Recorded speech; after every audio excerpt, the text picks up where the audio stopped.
Hi guys, അപ്പം എൻ്റെ off road villa എന്ന് പറയുന്ന ഒരു സംരംഭം വിജയിക്കുന്നു അല്ലെങ്കിൽ ആരൊക്കെയോ ഭയപ്പെടുന്നു എന്നുള്ളതിൻ്റെ തെളിവാണ്.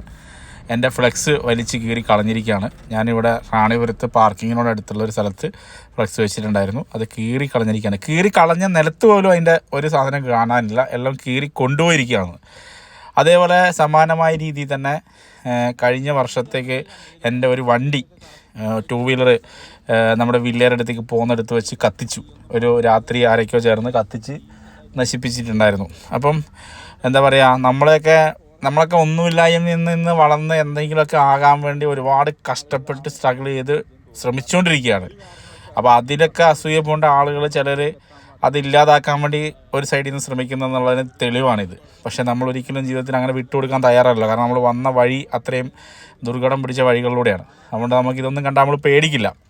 അപ്പോൾ പറിച്ച് കളഞ്ഞ ബോർഡ് തിരിച്ച് പുനഃസ്ഥാപിച്ചു. രാത്രി പോയി ഞങ്ങളുടെ ചെക്കന്മാരെല്ലാം കൂടെ പോയി രണ്ടാമത്തെ ബോർഡ് സെറ്റ് ചെയ്തു രാത്രിയിൽ. പിന്നെ ഇപ്പോൾ രാത്രി ഇടയ്ക്കൊക്കെ ഇങ്ങനെ പോയി നോക്കും, അത് എടുത്ത് കളയുന്നുണ്ടോ എന്നുള്ളത് നമ്മൾ പോയി നോക്കാറുണ്ട്.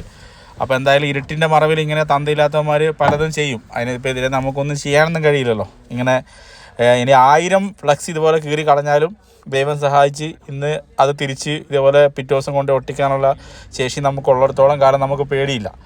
അല്ലാതെ നേർക്ക് നേരെ വന്നിട്ട് തല്ലാനോ അല്ലെങ്കിൽ നേർക്ക് നേരെ വന്നിട്ട് നിന്നോട് എനിക്ക് പ്രശ്നമുണ്ടെന്ന് പറയാൻ ധൈര്യമുള്ള ഇല്ലാത്തവന്മാരാണല്ലോ ഇങ്ങനത്തെ ആണത്വം ഇല്ലാത്ത പരിപാടികൾ ചെയ്യുന്നത്. അപ്പോൾ എന്തായാലും എൻ്റെ ഈ പ്രസ്ഥാനത്തെ നിങ്ങൾ സപ്പോർട്ട് ചെയ്ത് ഇന്ന് ഈ നിലയിലേക്ക് എത്തി. ഒരൊറ്റ സിംഗിൾ റൂമും തുടങ്ങി ഇന്ന് ടെൻറ്റും സ്റ്റേയും വ്യൂ പോയിൻ്റൊക്കെ ഉള്ള രീതിയിൽ സക്സസ്ഫുള്ളായിട്ട് ഞാൻ മുന്നോട്ട് പോകുന്നുണ്ട്. നിങ്ങളെടുത്തു നിന്ന് ആ ഒരു സപ്പോർട്ട് കുറയാത്ത രീതിയിൽ ഞാൻ എപ്പോഴും അത് കാത്തു സൂക്ഷിക്കും.